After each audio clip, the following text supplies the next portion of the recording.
రామా మృక్కులు నీదు నామమునకున్ రమ్యాంఘ్రి పద్మాలకున్ శ్రీమన్మంజులమైన మేనికి ధనుర్లీలా కళాకేళికిన్ నీ మర్యాదకు ధర్మనిష్టకు రసోద్వేలమ్ము నీ గాధకున్ ప్రేమన్ నీ పరివారమంతటికి శౌరీ రామచంద్ర ప్రభు శౌరీ రామచంద్ర ప్రభు వామే భూమిసుతా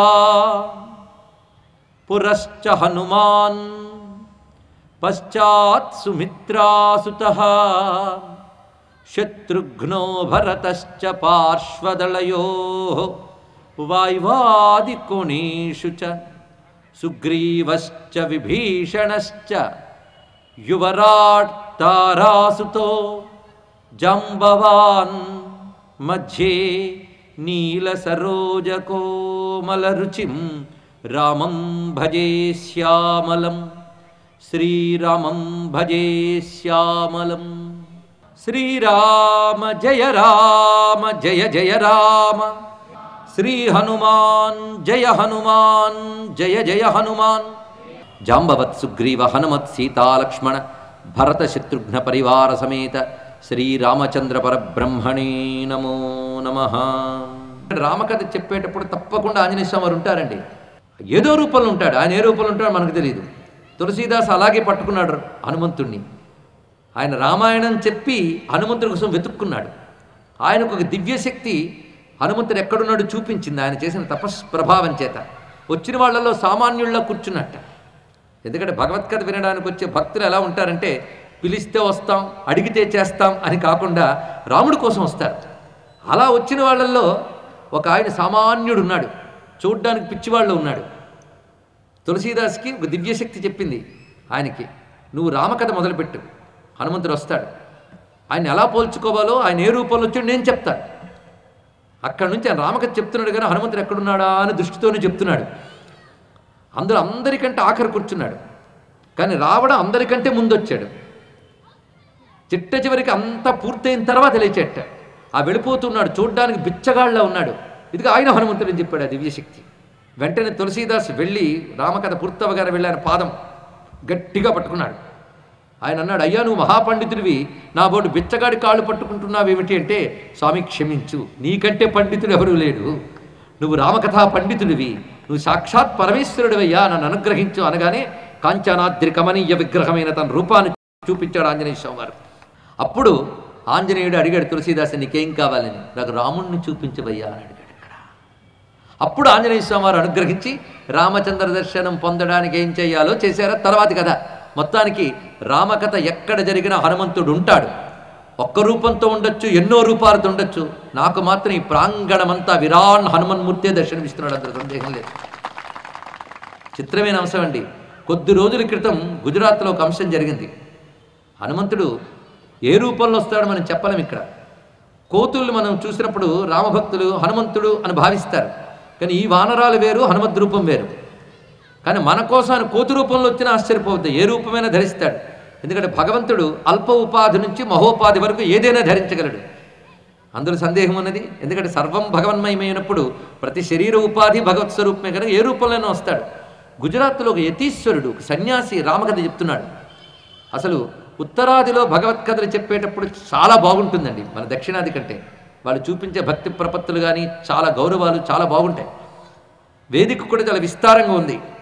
ఒకవైపు సీతారామచంద్రమూర్తి పటాన్ని పెట్టి పూజించి రామకథని ప్రారంభించారు. ఆయనతో పాటు మరికొందరు యతీశ్వరులు వచ్చారు, వాళ్ళందరూ కూర్చుని ఉన్నారు.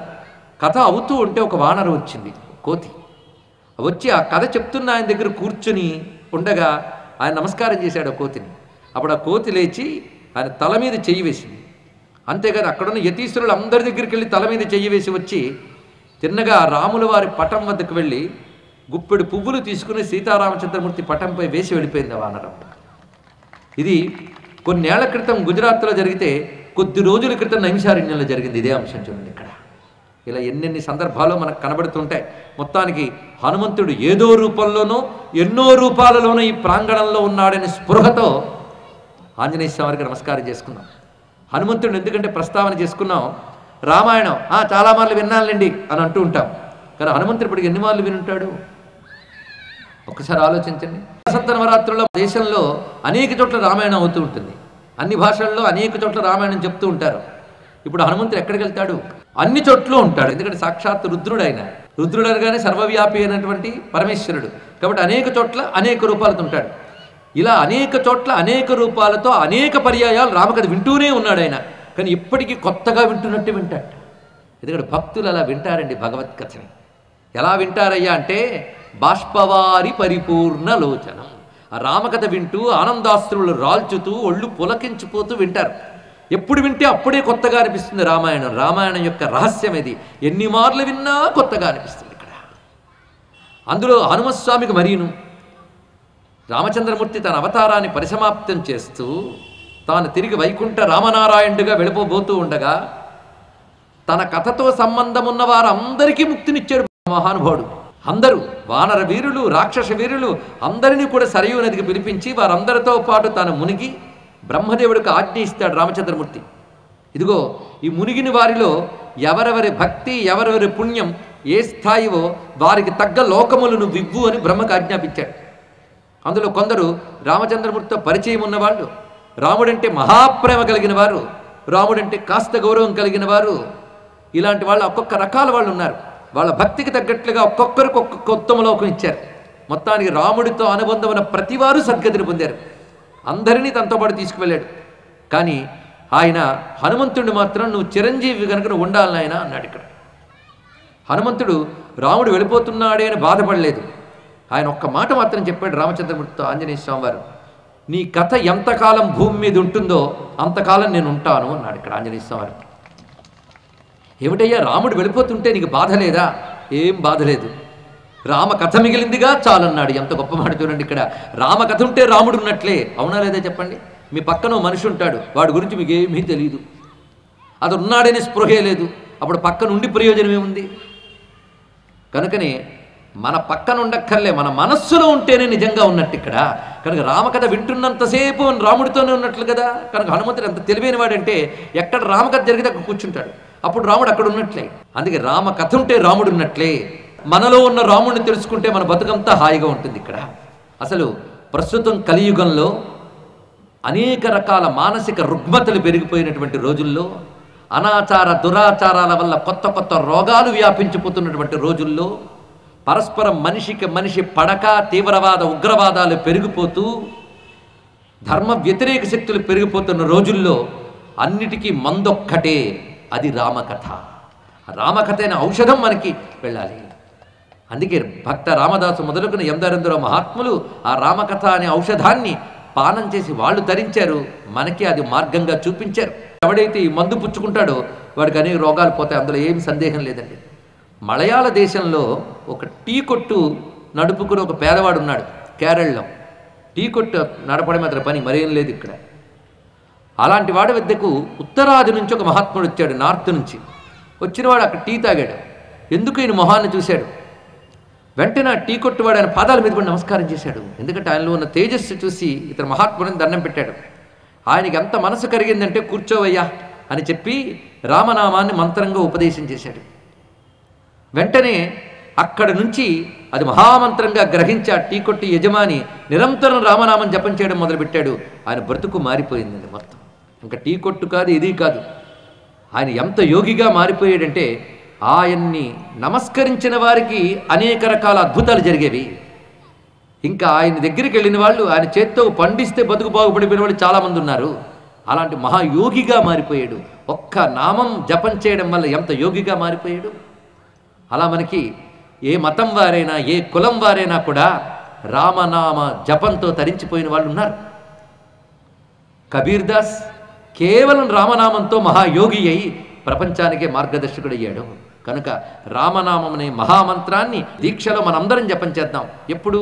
ప్రాతకాల నిద్రలేచి స్నానం చేసి శ్రీరామ జయ రామ జయ జయ రామ ఇదే మహామంత్రాన్ని మీరు కొంతసేపు జపం చేసి ఆ తర్వాత ప్రవచనానికి సాయంత్రం రండి. ఇలా రామనామ జపం చేసుకుంటూ వింటే మీరందరూ రామాయణ దీక్షితులైనట్లే, మన బ్రతుకులన్నీ బాగుపడినట్లే. అంతేకాదు రామకోటి రచించడం. ఇదొక అద్భుతమైన అంశం. చూడ్డానికి 3 అక్షరాలే. రామనామంలో మహిమ మనం ఎలాగో ప్రవచనాల్లో చెప్పుకుంటాం. మహిమ తెలిసేకే కాకుండా ఇవాళ నుంచే ప్రారంభించండి. శ్రీరామ, ఈ 3 అక్షరాలకి ఎంత శక్తి ఉన్నది. 7 కోట్ల మహామంత్రములు ఒక ఎత్తు, రామ అనే 2 అక్షరాలు ఒక ఎత్తు అని చెప్తోంది యజుర్వేదం. విశేషమైన అంశం. అంత అద్భుతమైనటువంటి ఆ 2 అక్షరాల రామనామం ఏదైతే ఉన్నదో దానిని రామకోటిగా ఈ రోజు నుంచి రాసే పని చేయండి. ఇక్కడ రామనామ అనుకున్న శక్తి ఒక్క సమయంలో చెప్పడం జరుగుతుంది. అప్పుడు తెలుసుకుని అప్పుడు మొదలు పెట్టడం కాకుండా ఇప్పటి నుంచో మొదలు పెడితే అప్పుడు తెలుసుకుంటే మీ సంఖ్య పెరుగుతుంది. అందుకు చెప్పడం ఇక్కడ. అందుకు రామ అనే 2 అక్షరాలతో ఎన్ని అద్భుతాలు సాధించవచ్చో. చరిత్రలో ఒక అంశం ఉన్నదండి. ఒక మహానుభావుడు మంచి వీరుడే, కానీ ఆయన మీదకి అనేక మంది శత్రువులు దాడికి వస్తారు. అప్పుడు ఆయన గురువు ఒక్క మాట చెప్తాడు, నువ్వు నిశ్చలంగా కూర్చొని గంట సేపు కదలకుండా శ్రీరామనామ జపం చేయి. ఇంకేమీ లేదు, కదలకుండా కూర్చో గంట అంతే చాలు. మాటి మాటికి వాచి చూస్తూ రామనామం చేయక్కర్లేదండి. అలారం పెట్టుకోండి గంట తర్వాత. ఇప్పుడు అలారానికి ఏం కొదవా, పక్కన ఫోన్లు మూగుతూనే ఉంటూ ఉంటాయి కనుక నేను దాంట్లోనే అలారం పెట్టుకోండి, కానీ ఫోన్ మాత్రం సైలెంట్లో పెట్టుకోండి.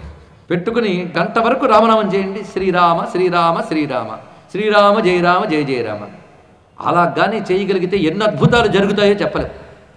ఆ మహానుభావుడైనటువంటి ఆ ఒక్క వీరుడు ఆ కొద్దిగా గంట సేపు జపం చేసి లేచాడు. చిత్రం ఏంటంటే ఆ ఒక్కడు అంతమంది దుష్టులైన శత్రువుల్ని నిమిషాల మీద కొట్టగలిగాడు. అంత శక్తినిచ్చింది. దీన్ని బట్టి రామనామం చెప్పగానే యుద్ధానికి బయలుదేరమని కాదు, ఎవడికి ఎందులో ఏది రాణించాలన్నా రామనామం ఇవ్వగలదు. అందుకే చిన్నప్పటి నుంచి మీ పిల్లల చేత రామనామం చేయించగలిగితే వాళ్ళ భవిష్యత్తు గురించి మీరు ఇంకా బాధపడక్కర్లేదు. వాళ్ళ బ్రతుకంతా రాముడే బాగు చేసుకుంటాడు. తెలుసుకోండి, అంత శక్తివంతమైనది రామనామం.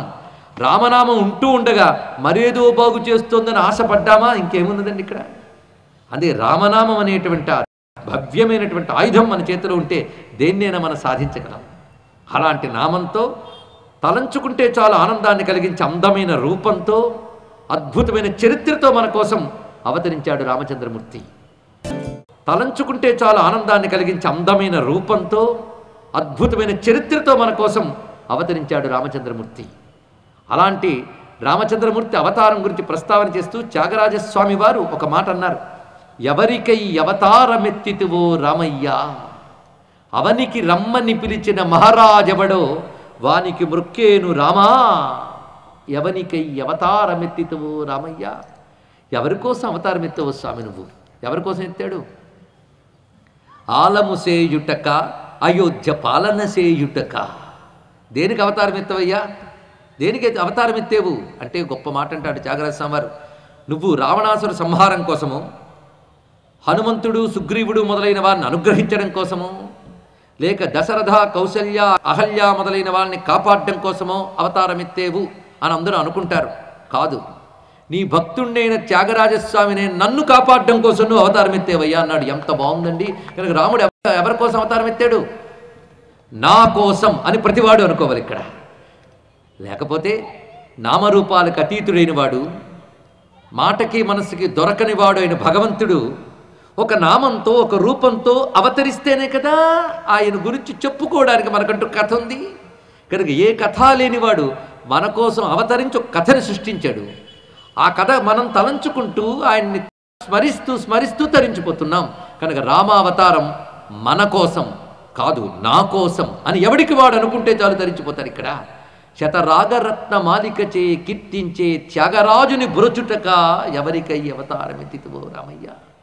నీ అవతారం ఎంత గొప్పది అంటే వేదవర్ణనీయమవు నామముతో, విధిరుద్రాదులకు మేల్మియగు రూపముతో, మోద సదనమగు పటుచరితముతో, మునిరాజవేషియవు త్యాగరాజనుత ఎవరికై అవతారమెత్తితివు. 3 మాటల్లో మొత్తం రాముడిని చెప్పేశాడు త్యాగరాజస్వామి వారు. చూడండి ఇక్కడ 3 మాటల్లో రాముడు అంటే ఏంటో చెప్పాడు. మొదట చెప్పింది ఏమిటో పరిశీలించండి. వేదవర్ణనీయమవు నామముతో రాముడు ఎలా అవతరించాడు? వేదములు కూడా వర్ణించినటువంటి నామంతో అవతరించాడు. ఏంటా నామం? శ్రీరామ. వేదవర్ణనీయమవు నామముతో, అది ఒకటి. తర్వాత విధిరుద్రాదులకు మేల్మియగు రూపముతో. నామం అంత గొప్పదండి, వేదముల్లో వర్ణింపబడిన నామం. ఆ మాటకొస్తే రాముడు పుట్టకముందే వేదం ఉంది, లేదా రాముడు పుట్టకముందే వేదం ఉంది, కానీ రామనామం వేదాల్లో ఉంది. ఇదేమిటండి చిత్రం? ఆయన పుట్టకుండానే ఆయన పేరు వేదాల్లో ఉందా? ఉంది. ఆ మాటకొస్తే పుట్టకముందే రాముడు వేదాల్లో లేడు. వేదములన్నీ ఏ పరమేశ్వరుని ప్రతిపాదన చేస్తున్నాయో, వేదములన్నీ ఏ సచ్చిదానందమైన పరబ్రహ్మని ప్రతిపాదన చేస్తున్నాయో, ఆ పరబ్రహ్మమే రాముడై అవతరించినప్పుడు వేదాల్లో ఆయనకున్న పేరు కూడా ఆయనతో పాటు దిగింది. తెలుసుకోండి ఇక్కడ. కనుక రాముడు అవతరించక ముందే వేదముల్లో తిప్పబడ పరమాత్మ ఆయన వేద ధర్మాన్ని రక్షించడానికి దిగాడు. ఆయనతో పాటు ఆయన నామం దిగింది. అందుకే వేదములు రామనామం గురించి ఏం చెప్తున్నాయంటే, వేదముల్లో మంత్రముల సంఖ్య ఎంత అంటే ఎవరు చెప్పలేరు. కానీ ఒక శాస్త్రంలో లెక్క కట్టి చెప్పారు. వేదముల్లో మంత్రముల సంఖ్య 7 కోట్లు, 7 కోటి మహామంత్రములు. ఆ 7 కోట్ల మంత్రములు ఒక ఎత్తు, రామ అనే ఒక్క నామం ఒక ఎత్తు అన్నారు ఇక్కడ. అందుకు వేదములు అనేక చోట్ల రామ అంటున్నాయి. ఎందుకయ్యా అంత అన్నారో మీకు దాని అర్థం చెప్పినప్పుడు తెలుస్తుంది. నిజమే, అంత ఉన్నది. ఎంత చెప్పినా దాని గొప్పతనం తనివి తీరదు, అంత ఉన్నది. అది వేదములు చెప్పినటువంటి మహామంత్రం, తారక మంత్రం రామ. అలాంటి మంత్రము నీ నామం. ఇక నీ రూపమున్నదే విధిరుద్రాదులకు మెల్మియుగు రూపముతో. ఈ మాట చాలా తెలుసుకోవాలండి. రాముడు మనిషి అయితే మనిషి అందం మనిషికి నచ్చుతుంది తప్ప దేవుళ్ళకి నచ్చుతుందా? దేవతలెవ్వరూ మనుష్యుల రూపాలను మెచ్చుకోరు. ఎందుకంటే మన రూపాలు మనకే నచ్చుతాయి. కానీ లోపల ఉన్నవన్నీ భయంకరమైన పదార్థాలు. అవునా లేదా? చర్మ మాంస అస్థిమయమైనటువంటి ఈ శరీరం మనకే అందం అనిపించాలి, కానీ దేవతలకు అందం అనిపించదు. ఎందుకంటే వాళ్ళకి వికారాలు లేవు. రాముడు నిజంగా మానవుడైతే దేవతలు ధ్యానిస్తారా? కానీ రాముడి రూపాన్ని ధ్యానిస్తున్న వాళ్ళు ఎవరు అంటే విధి రుద్రాదులు, అంటే బ్రహ్మ, రుద్ర, ఇంద్ర మొదలైన దేవతల రాముడి మూర్తిని ధ్యానిస్తున్నారంటే మూర్తి ఎలాంటిదో చూడండి. బ్రహ్మ, రుద్ర, ఇంద్రాదులు కూడా ఎవరి రూపాన్ని ధ్యానిస్తున్నారో ఆ రూపం రాముడిది. అంటే చూడడానికి మానవుని వలనే కనబడినప్పటికీ అది దివ్యమంగళ విగ్రహం. అంత అందమైన రూపంతో స్వామి ప్రకాశిస్తున్నాడు ఇక్కడ. ఇక మూడవది మోద సదనమగు పటు చరితము. రామనామము వేద వర్ణనీయమైన మంత్రము, రామరూపము బ్రహ్మరుద్ర ఇంద్రాదులు కూడా ధ్యానం చేసే రూపము, రామచరిత్ర మోద సదనమగు పటు చరితముతో. అన్ని తెలుగులోనే చెప్పాడు కానీ మనకు అర్థం కాదు. అది మోద సదనం అంటే ఆనంద నిలయం. రామకథ ఆనందం, వింటున్నంతసేపు ఆనందం ఉంటుంది. ఆనందమే కాదు, పటు. పటు అంటే గట్టితనం అని అర్థం. రామకథలో మంచి గట్టితనం ఉందండి. ఏమిటా గట్టితనం? ధర్మము. తెలుసుకోండి ఇక్కడ. కనుక మోద సదనమగు పటు చరితము అంటే ఆనందము ధర్మము కలిసి ఏ కథలో ఉన్నాయో ఆ కథ రామచరిత్ర, రాముడి నడవడిక. ఆ నడవడికే చరిత్ర, ఆ నడవడికే కథ. అదే మోద సదనమగు పట్టు చరితముతో. ఈ 3 త్రిశూలంలో 3 మాటలు చెప్పాడు త్యాగరాజ స్వామి. వేదవర్ణనీయమవు నామముతో, విధిరుద్రాదులకు బెల్మియగు రూపముతో, మోద సదనమగు పటుచరితముతో, మునిరాజవేషయౌ త్యాగరాజనుత ఎవరికై అవతారమెత్తితువో. రాముడు రాజా ఋష? ఇది పెద్ద ప్రశ్న వేశాడు త్యాగరాజ స్వామి. రాజా ఋష రాముడు? రాజుల్లో గాని గొప్పవాళ్ళైతే రాజర్షి అనాలి. రాముడు పూర్వీకులందరూ రాజర్షులు. రఘుమహారాజు, కకుత్స మహారాజు, దిలీప చక్రవర్తి, అజమహారాజు, దశరథుడు, వీళ్ళందరూ రాజర్షులు. అంటే రాజుల్లయి ఋషులయ్యారు. కానీ రాముడు ఋషిరాజు. చాలా చిత్రమైంది ఇక్కడ. ఆయన ఋషి రాజు రెండును. అది రామచంద్రమూర్తి అవతారంలో అనేక రహస్యాలు ఉన్నాయి. కేవలం పై కథ కాదు, ఆ కథ లోపల దాగిన రహస్యాలు చెప్పడానికై ఇక్కడ పూనుకున్నాం. రామచంద్రమూర్తిలో అత్యద్భుతమైన కాంబినేషన్ ఏమిటి అంటే, రాముడు తన పూర్వ అవతారమైనటువంటి దత్తాత్రేయ స్వరూపాన్ని, విష్ణు స్వరూపాన్ని కలబోసుకుని వచ్చినటువంటి అవతారం. అందుకే రాముడు దత్తస్వరూపుడు. అందుకే ఋషిలా కనబడతాడు. వనవాసం దగ్గర నుంచి రావణ సంహారం చేసే వరకు రాముడి వేషం ఏమిటి? కిరీటాలు, పట్టుబట్టలు కాదు, నారబట్టలు, జడలు కట్టిన తల. ఋషిలా తిరిగాడు అరణ్యాల్లో. ఆ ఋష్యత్వమంతా రాముడి యొక్క ఆది గురుతత్వమైనటువంటి దత్తతత్వాన్ని చెప్తుంది. ఇది ఒక రహస్యం రామాయణంలో. రామాయణం నిండా రహస్యాలేనండి, సామాన్యం కాదు. ముందు పైన చదివితే గొప్ప రాజుగారి కథ. మరికొంచెం లోపలికి చదివారనుకోండి, మనిషికి కావలసిన సర్వధర్మాలు చెప్పే కథ.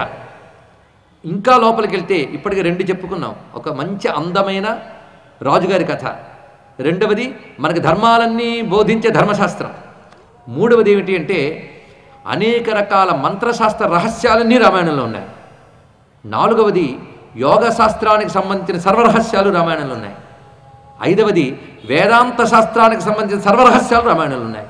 ఎన్ని ఉన్నాయి చూడండి. వాడి సంస్కారం కొద్దీ ఒక్కొక్కలా రామాయణాన్ని అర్థం చేసుకుంటాడు.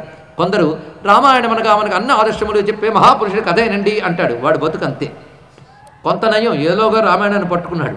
కానీ ఇక్కడ ఇంకా పై స్థాయికి వెళ్ళిన వాడికి అందులో ఇంకా ధర్మశాస్త్రాలు కనబడతాయి, మంత్రశాస్త్రాలు కనబడతాయి, యోగ శాస్త్రాలు కనబడతాయి, వేదాంత శాస్త్రం కనబడుతుంది వాడి పక్వత బట్టి. అయితే ఒక్కొక్కడికి కనబడతాయి అంటే అన్నీ అందులో ఉన్నాయని అర్థం. మనకు మాత్రం అన్నీ కలిసిన రామకథ దొరికింది అని తెలుసుకుని వీలైనన్ని తెలుసుకునే ప్రయత్నం చేద్దాం, అంతే కదా. మరొకటి ఉందండి రామకథలో ఉన్న రహస్యం, మీరే ఆలోచించండి. చిన్నప్పుడు చాలామందికి రామకథ తెలుసు, అవునా లేదా? ఇప్పటికీ కూడాను ప్రపంచ మార్కెట్ చెప్తున్న విషయం ఏంటంటే ఎక్కువగా శాలబిలిటీ రామకథకే ఉందిట. ఎన్ని మార్లు ఇచ్చినా రామకథ మళ్ళీ చూస్తాం. అక్కడ కామిక్స్ వేసుకునే వాళ్ళు కూడా రాముడు కామిక్స్, హనుమంతుడు కామిక్స్ వేసుకుని బతికేస్తున్నారు, అవునా లేదా ఇక్కడ. కనుక పసితనం నుంచి రామకథ అంటే అందరికీ ఇష్టమే. చిన్నప్పుడు నా బోటిగాళ్ళు మీరు అందరం కూడా చిన్నప్పటి నుంచి రామకథ విన్నాం. రాముడు ధనుర్బాణాలు పట్టుకోగానే మనం కూడా ధనుసు బొమ్మ పట్టుకుని తిరిగాం. వింటున్నప్పుడు ఉత్సాహం, అందులో హనుమంతుడు వచ్చి మనము గెంతాం. అంత ఆనందంగా చిన్నప్పుడు వింటాం. చిన్నప్పుడు తల్లిదండ్రులు పిల్లల్ని దగ్గర పెట్టుకుని రామకథ చెప్తూ ఉంటే వాళ్ళు ఆనందంగా వినేవారు. అప్పుడు స్థాయి వేరు. మరి కొంచెం పెద్దవాళ్ళం అయ్యాం. అయిన తర్వాత యువకులం అవుతాం. యువకులమైనప్పుడు రాముడికి ఇన్స్పిరేషన్, రాముడొక మోడల్, ఒక ఆదర్శం, ఎలా ఉండాలో చెప్తాడు. అనేక రకాల ధర్మ సూక్ష్మాలు ఇవన్నీ యువతగా ఉన్నప్పుడు.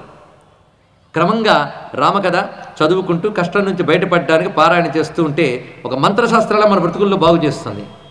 పెద్దవాళ్ళు అయిపోయాం, వృద్ధులమైపోయాం. అప్పుడేం చేయాలి? అప్పుడు మరో పుస్తకానికి వెళ్ళక్కర్లే. అప్పుడు రామకథని మననం చేసుకుంటే ఆత్మారాముడుగా రాముడే దర్శనమిచ్చి మోక్షాన్ని ఇచ్చేస్తాడు. చూసారా? పసితనం నుంచి పండు ముసలితనం వరకు కూడా మన బ్రతుకుని నడపగలిగే ఒకే ఒక్క గ్రంథం రామాయణం. తెలుసుకోండి, ఇక్కడ ఒక్క రామాయణం చాలు మన బ్రతుకంతటికి అనేటంత గొప్ప విషయం ఇక్కడ ఉన్నాయి. అది తెలుసుకోవాల్సింది. కొంచెం శ్రద్ధగా విన్నవాళ్ళు నన్ను ప్రశ్న వేయచ్చు, కిందటిసారి కృష్ణకథ చెప్పినప్పుడు కూడా మీరు ఎలాగే చెప్పారండి అని. మళ్ళీ ఇప్పుడు వస్తే రామకథ ఒక్కటి చాలంటారు, అప్పుడేమో కృష్ణకథ ఒక్కటి చాలంటారు. ఏమిటండి మీరు? దీన్ని బట్టి తెలుసుకోవాల్సింది ఏంటంటే మన ఋషులు ఇచ్చిన పుస్తకాల్లో ఏ ఒక్కటి పట్టుకున్నా చాలు మన బ్రతుకంతా బాగుపడుతుంది అని చెప్పారు. ఇక్కడ ఏం కావాలి ఇక్కడ? అలాంటిది అది ఇది కూడా పట్టుకుందా మనకి ఏం పోయింది? ఎలా చూడాలో రామకథని వాల్మీకి రచించిన శ్లోకాల ద్వారా మనం చూడవచ్చు. కనుకని రాముడు అనగా గొప్ప మంత్ర స్వరూపమైన నామంతో, దేవతాస్వరూపమైన రూపంతో, ధర్మబద్ధమైన ఆనంద చరిత్రతో వచ్చినవాడు రాముడు. ఈ మూడు మనకిచ్చే పుస్తకం పేరు రామాయణం. ఇవాళ మనం తెచ్చుకున్న సారాంశం అది. ఆ రామకథనే ప్రపంచమంతా గానం చేసి తరించిపోతోంది. రెండవ సారాంశం. మూడవ సారాంశం రామాయణం సర్వశాస్త్రముల స్వరూపము. ఇది మనం తెలుసుకుంటూ రామకథలోకి ప్రవేశిస్తున్నాం. శ్రీరామ జయ రామ జయ జయ రామ, శ్రీరామ జయ రామ జయ జయ రామ, శ్రీరామ జయ రామ జయ జయ రామ.